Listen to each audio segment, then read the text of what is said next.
Okay guys, what is going on? It is early in the morning right now. There's drops of water coming off that. Okay, super cold. Birds are just starting to wake up. I always beat the birds when I wake up. That's how you know that you've got up early enough in the morning to beat tinnitus. Beat the birds. Don't know if you can see that or not. So, interesting thing. Post on my Instagram yesterday. Two people got silence, one person got complete silence, other person got silence for a day, and then it's come back. That's normally how things go with tinnitus. You'll get silence for a day, it'll go away, it'll come back, go away, come back, and then it'll just be gone. That was different for me. I just got it really low, and then it went quiet, and then it never came back, went total silence.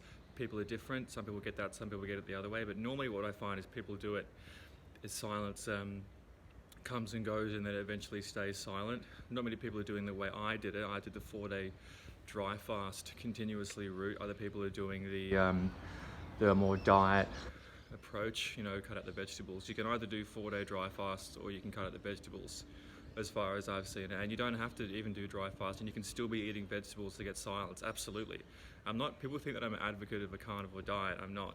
I'm an advocate of whatever works for you, and you should try the carnivore diet to see if it works for you, but you should slowly transition into it. You don't have to do anything that's not working for you. But also you've got to use some common sense.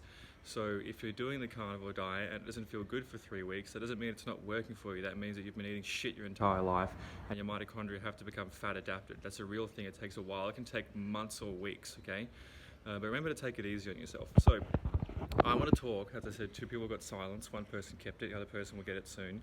He's still eating plenty of carbohydrates, so I told him to cut the carbohydrates and it should help. So, come on, buddy, work with me. You know who you are, Karim. I said your name, but there you go. So, he got silence for a whole day, and the next day it came back a little tiny bit. Like, he calls it a 0.4, and there's no way to really measure your tinnitus volume against someone else, really. You can, but it's just like what you think it is, your own assessment relative to other volumes that it's been.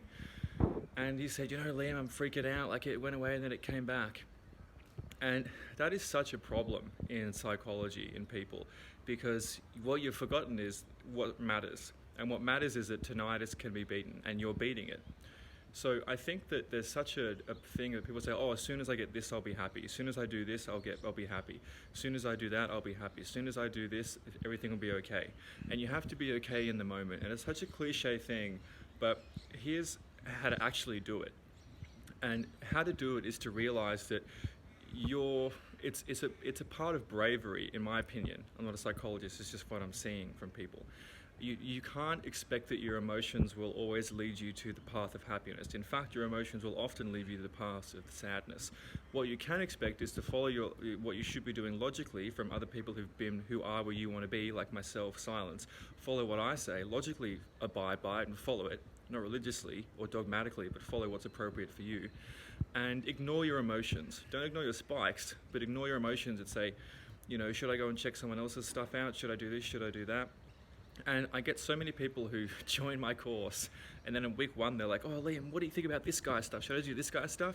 And I think you're so far off base psychologically on where you need to be, because if you're looking at all these different things, then you're not, centered. And you can call it aligning your chakras, or you can call it becoming enlightened, or you can call it whatever you want to call it. It's really the same thing, and it's focus.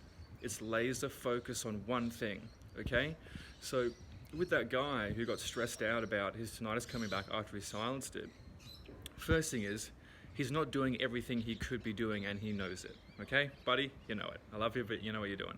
So you got to cut out the carbohydrates. You even say it yourself. You're doing some great things though, but not everything. The other thing is, you're getting amazing results. Think about, the past when your ENT said tinnitus is for life. You can't fix it. It's incurable. It's idiopathic, subjective tinnitus, and you can't cure it. Well, they can fuck right off with that because you just cured it. Well, you can't say cure, can you? But you silenced it. You reversed it. Whatever you want to call it. Whatever's allowed.